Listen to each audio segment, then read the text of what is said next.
Hello అండి, welcome back to our channel Lakshmi's Palnadu tips and vlogs. So ఈ రోజు వీడియోలో మన అందరికీ ఉపయోగపడే డైలీ లైఫ్లో కొన్ని మంచి టిప్స్ అయితే మీతో నేను షేర్ చేసుకుంటాను. అలాగే వీడియోని ఎండింగ్ వరకు చూసేయండి. ఇందులో మీకు ఏ టిప్ నచ్చిందో నాకైతే కామెంట్లో షేర్ చేయండి. అలాగే వీడియో నచ్చితే లైక్ చేయండి, షేర్ చేయండి. మీకు ఒకవేళ యూస్ఫుల్ అనిపిస్తే మాత్రం సేవ్ చేసుకోండి. సో ఇప్పుడైతే ఫస్ట్ టిప్ ఏంటో చూసేద్దాం. హలో అండి, welcome back to our channel. So daily అయితే మనం అన్నం వండుకోవడానికి బియ్యం అయితే నానబెట్టుకునేటప్పుడు ఇంకొక గ్లాసు వాటర్ ని ఎక్స్ట్రా పోసుకొని నానబెట్టేసుకుంటే మంచిదండి. సో నానిన బియ్యంలో ఉన్న వాటర్ అయితే మనకి చాలా విధాలుగా ఉపయోగపడుతుంది అనమాట. అందులో చాలా పోషక విలువలు అయితే ఉంటాయండి. ముందుగా అయితే మనం నానబెట్టుకున్న వాటర్ ని ఒక బౌల్ లోకి తీసేసుకోవాలి. సో ఈ తీసుకున్న వాటర్ తోటి ఉదయం సాయంత్రం మనకి ఫేస్ వాష్ చేసుకుంటే చాలా మంచిదండి. సో ఎందుకంటే చాలా మందికి మొహం మీద చిన్న మచ్చలు అలాగే గుల్లలు, ఫేస్ అనేది గ్లో లేకుండా ఉంటుంది కదా. సో జిడ్డు గారుతూ అలాంటి వాళ్ళందరూ కూడా ఉదయం సాయంత్రం మనకి వీలైనప్పుడు ఈ వాటర్ తోటి కనుక ఫేస్ వాష్ చేసుకుంటే జిడ్డు లేకుండా ఫేస్ గ్లో అవుతూ అలాగే చిన్న మచ్చలు ఉన్నా కూడా ఇలాంటివన్నీ కూడా పోతాయి అనమాట. అలాగే వీలైతే డైలీ 2 times కనుక చేసినట్లయితే రిజల్ట్ అనేది చాలా తొందరగా వస్తుందండి.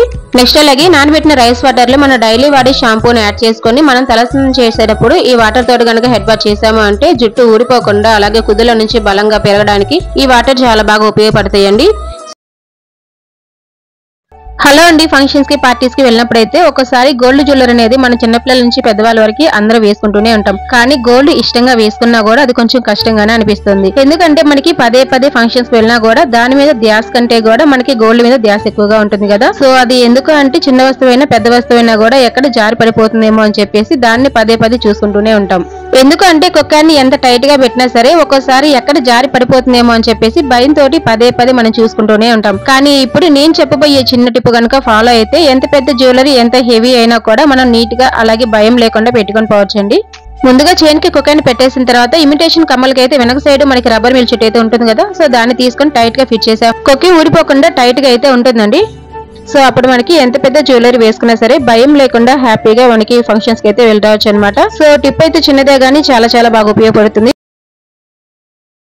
హలో అండి, బాత్రూమ్ లో వాడుకున్న బకెట్స్ అయితే బాగా వాడి అలాగే ఒక్కసారి సాల్ట్ వాటర్ వల్ల కూడా బకెట్లు అనేది బాగా పాడైపోయి ఈ విధంగా నల్లగా అలాగే తెల్లగా మచ్చలుగా అయిపోతూ ఉంటాయి. వీటిని మనం డైలీ క్లీన్ చేయం కాబట్టి బాగా గారిపట్టేసినట్లుగా ఉంటాయి కదా. సో వీటిని అయితే ఇప్పుడు నీట్ గా ఎలా క్లీన్ చేసుకోవాలో చూద్దామండి. ముందుగా అయితే మన ఇంట్లో మనం మార్నింగ్ టిఫిన్ ప్రిపేర్ చేసుకోవడానికి ఇడ్లీ బ్యాటర్ అనేది వేసుకుంటాం కదా. సో అది ఒక్కసారి ఎక్కువైపోయి మిగిలిపోతూ ఉంటుంది. అలాంటి పులిసిపోయిన పిండిని తీసుకొని అందులో ఏ షాంపూ అయినా కూడా పర్లేదు. సో షాంపూ ప్యాకెట్ ను ఓపెన్ చేసుకుని అందులో వేసుకోవాలి. 1 స్పూన్ మనకి బేకింగ్ సోడా అలాగే 2 స్పూన్లు నిమ్మకాయ రసాన్ని కూడా యాడ్ చేసుకుని ఒకవేళ వెనిగర్ ఉంటే కూడా వేసుకోవచ్చండి. ఇవన్నీ యాడ్ చేసుకుని ఈ విధంగా బకెట్ ని అలాగే మగ్గును గనక మనం క్లీన్ చేసుకున్నట్లయితే నీట్ గా మనకి దాని మీద ఉన్న మురికి అలాగే జిడ్డు మరకలు అన్ని కూడా నీట్ గా అయితే రిమూవ్ అయిపోతాయి. అలాగే బ్యాటర్ తోటి టైల్స్ క్లీనింగ్ అలాగే ట్యాప్స్ గానీ షింకులు గానీ ఇవన్నీ కూడా క్లీన్ చేసుకోవచ్చండి. సో నీట్ గా అయితే మనకి వాటర్ మార్క్స్ అంతా పోయి జిడ్డు మరకలు అన్ని పోయి నీట్ గా అయితే మెరుస్తూ వస్తుంది అనమాట. సో బకెట్ అయితే చూసారు కదా ఎంత నీట్ గా వచ్చేసిందో.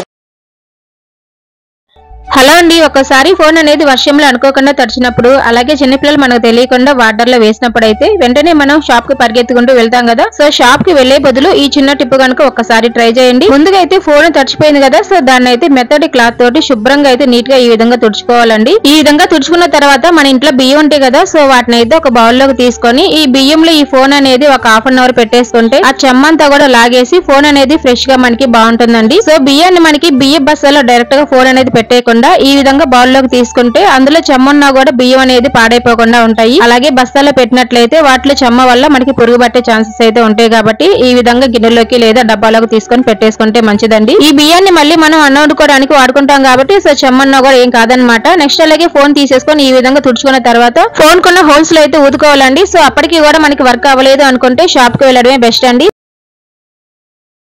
హలో అండి, ఈ రోజుల్లో మనం గోల్డ్ కంటే ఎక్కువగా రోల్ గోల్డ్ చైన్స్ అనేది ఎక్కువ వాడుతున్నాం కదా. సో అలాంటివి కొన్ని రోజులు వాడిన తర్వాత బాగా బ్లాక్ అయిపోతూ ఉంటాయి. అలాంటి వాటిని మళ్ళీ నీట్ గా ఎలా క్లీన్ చేసుకోవాలో చూద్దామండి. ముందుగా అయితే ఒక పెద్ద సైజు నిమ్మకాయ రసంలో ఈ చైన్ అనేది ఒక 1/2 అవర్ నానబెట్టేసుకుంటే చాలా వరకు ఊరికంతా కూడా పోతుంది అనమాట.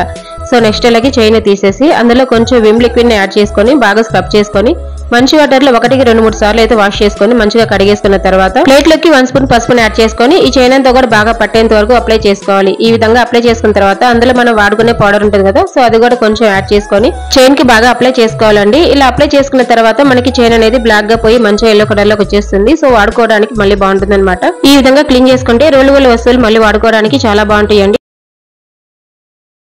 హలో అండి, అండి క్యాబేజీ కర్రీని ప్రిపేర్ చేసుకోవడానికి కొంతమంది అయితే పచ్చిశనగపప్పు అలాగే ఇంకొంతమంది తాలింపులు పెసరపప్పు అయితే వేసుకుని కర్రీ అనేది ప్రిపేర్ చేసుకుంటాం కదా. సో ఎలా చేసుకున్నా కూడా క్యాబేజీ కర్రీని ఉడకబెట్టేటప్పుడు అయితే బాగా స్మెల్ వస్తూ ఉంటుంది. అలా స్మెల్ రాకుండా ఉండాలి అంటే నిమ్మకాయని అయితే ఈ విధంగా మధ్య కట్ చేసుకొని ఈ 2 ముక్కలు కనుక అందులో ఉడికేటప్పుడు అయితే ఇందులో వేసేసుకుంటే స్మెల్ రాకుండా నీట్ గా ఉంటుందండి. తర్వాత తాలింపులు మనకి అవి 2 తీసేసుకుని తాలింపు వేసుకుంటే సరిపోతుంది అనమాట.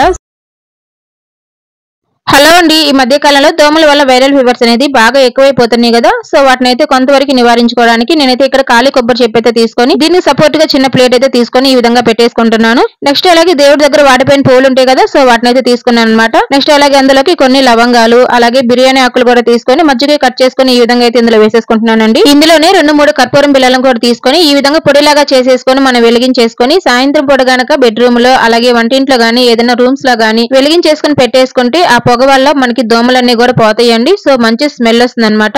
ఎక్కువగా మనకి సాయంత్రం పూట దోమలు అనేది ఎక్కువగా వస్తుంటాయి కాబట్టి సో సాయంత్రం పూట వెలిగించేసుకొని పెట్టేసుకుంటే మంచి స్మెల్ వస్తుంది. అలాగే దోమలు ఉన్నా కూడా పోతాయండి.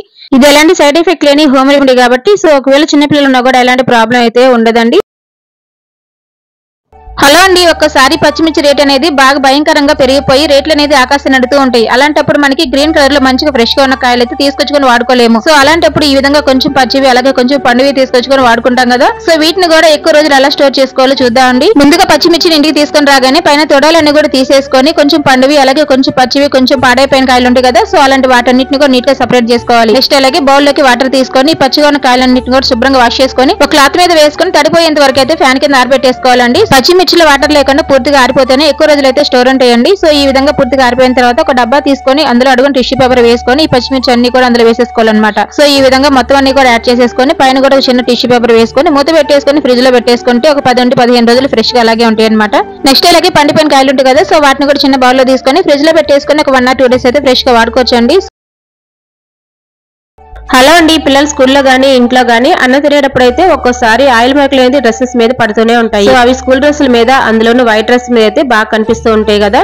సో అలాంటప్పుడు వాటిని ఈజీగా ఎలా రిమూవ్ చేసుకోవాలో చూద్దామండి. దీనికోసం అయితే 1 టేబుల్ స్పూన్ బేకింగ్ సోడా అలాగే 1 టేబుల్ స్పూన్ డిటర్జెంట్ లిక్విడ్ అలాగే హాఫ్ నిమ్మ చెక్క రసాన్ని కూడా పిండేసుకొని పాత బ్రష్ తోటి ఒక 5 నిమిషాలు బాగా రుద్దితే ఎలాంటి మరకలైనా సరే ఈజీగా రిమూవ్ అయిపోతాయండి. నెక్స్ట్ అలాగే 1-2 సార్లు ఈ విధంగా వాష్ చేసుకుంటే మరకలు లేకుండా మంచిగా నీట్ గా వస్తుంది. సో చూసారు కదా, వైట్ డ్రెస్ మీద ఎలాంటి మరకలు కనిపించకుండా నీట్ గా ఉంటాయండి. సో టిప్ నేస్తే ట్రై చేయండి.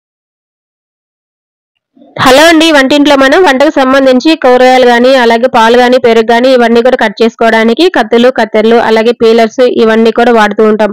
కానీ వాటిని అయితే డైలీ క్లీన్ చేయం కదండి, ఎప్పుడో ఒకసారి క్లీన్ చేస్తూ ఉంటాం అనమాట. సో క్లీన్ చేసినా కూడా ఈ విధంగా క్లీన్ చేసుకుంటే మంచిగా హైజీనిక్ గా చాలా బాగుంటాయండి. దానికోసం అయితే స్టవ్ మీద వెడల్పాటి గిన్నె పెట్టేసుకొని అందులో సరిపడా వాటర్ ని తీసుకొని అందులో సోడా ఉప్పు అలాగే కొంచెం మనకి లిక్విడ్ డిటర్జెంట్ వేసేసుకొని లైట్ గా కొంచెం మనకి హీట్ అయిన తర్వాత ఈ కత్తెరలు అన్ని కూడా అందులో వేసేసుకొని బాగా హీట్ అయ్యేంత వరకు ఉంచుకోవాలి. ఒక 5 నిమిషాలు బాగా మరిగించేసుకొని స్టవ్ ఆఫ్ చేసుకొని పూర్తిగా మనకి చల్లగా అయిపోయిన తర్వాతనే నీట్ గా క్లీన్ చేసుకోవాలండి. వీటిని క్లీన్ చేసుకోవడానికి పాత బ్రష్ గానీ అలాగే స్క్రబ్బర్ గానీ ఉంటే సరిపోతుందండి. సో వాటితో నీట్ గా క్లీన్ చేసేసుకొని మంచి వాటర్ లో మంచిగా కడిగేసుకొని పొడి క్లాత్ తో తుడుచుకొని వాడుకుంటే చాలా బాగుంటాయి. సో మంచిగా మెరుస్తూ చాలా బాగుంటాయి కదండి. సో మళ్ళీ హైజీనిక్ గా ఉంటాయి కాబట్టి వంటింట్లో మంచిగా వాడుకోవచ్చు అనమాట. సో ఈ టిప్స్ అన్ని కూడా మీకు నచ్చాయి అనుకుంటున్నానండి. ఇందులో మీకు ఏ టిప్ నచ్చిందో నాకైతే కామెంట్ లో షేర్ చేయండి. అలాగే వీడియో నచ్చితే లైక్ చేయండి, షేర్ చేయండి, ప్లీజ్ సబ్స్క్రైబ్. Thank you.